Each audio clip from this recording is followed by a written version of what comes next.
Hello বন্ধুরা, কেমন আছেন সবাই? আশা করছি আপনারা সবাই অনেক ভালো আছেন।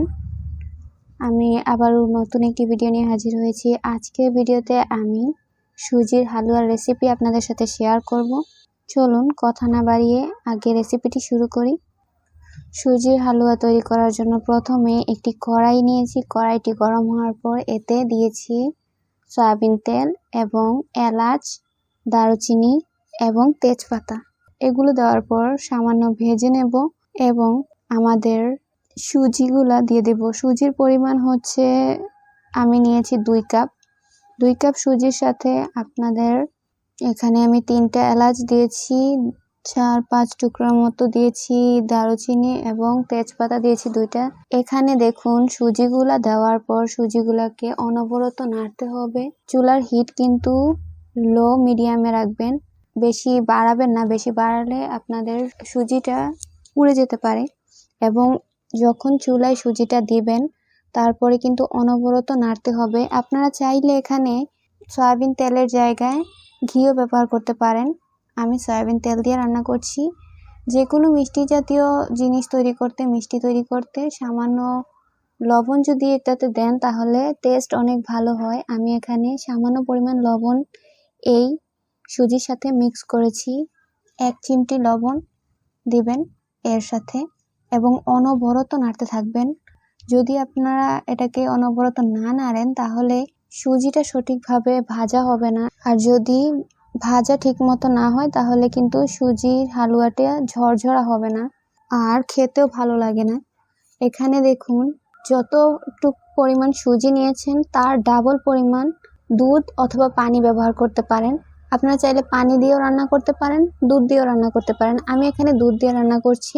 আমি যেহেতু 2 কাপ সুজি নিয়েছিলাম, এখানে আমি 4 কাপ পানি দিয়েছি। অর্থাৎ আপনি যতটুকু সুজি নেবেন তার ডাবল পরিমাণ পানি এতে অ্যাড করবেন। পানি ব্যবহার করেন বা দুধ, যেটাই ব্যবহার করেন ডাবল পরিমাণ নিতে হবে।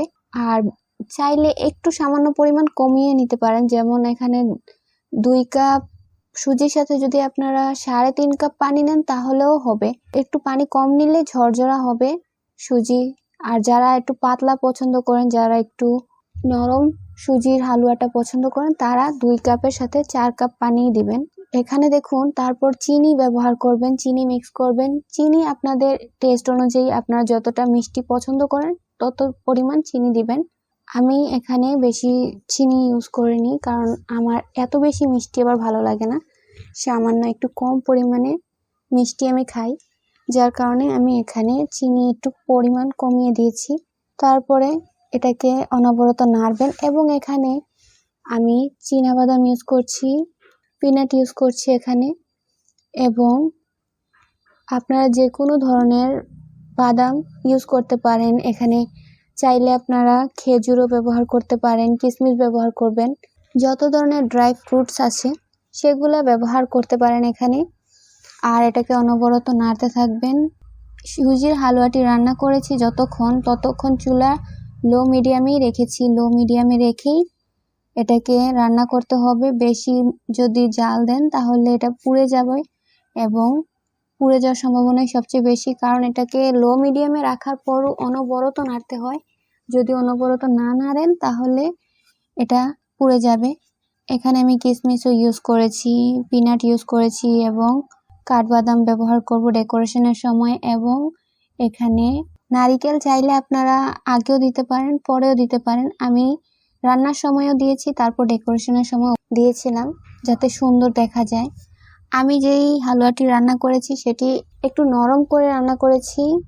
এটাকে যদি আর একটু ঝরঝরা করতে চান তাহলে একটু পানির পরিমাণ কমিয়ে দেবেন। আমি বারবারই বলছি, এখানে ডেকোরেশন করবেন আপনাদের ইচ্ছা অনুযায়ী। আমি একটি বাটিতে সুজির হালুয়াটি নিয়েছি এবং এর উপরে নারিকেল এবং কাঠবাদাম কেটে কুচি কুচি করে নিয়েছিলাম, সেটা দিয়েছি। জাস্ট পরিবেশন করে নিলাম। আর কিছুই করতে হবে না, একদম সহজ একটি রেসিপি, কয়েক মিনিটেই হয়ে যায় এবং খেতেও বেশ ভালোই লাগে। আপনারা অবশ্যই এটা ট্রাই করতে পারেন এবং আপনাদের এই রেসিপিটি কেমন লাগলো তা কমেন্টের মাধ্যমে জানাবেন। সম্পূর্ণ ভিডিওটি দেখার জন্য ধন্যবাদ। দেখা হবে পরবর্তী ভিডিওতে। ততদিন ভালো থাকুন, সুস্থ থাকুন। খোদা হাফেজ।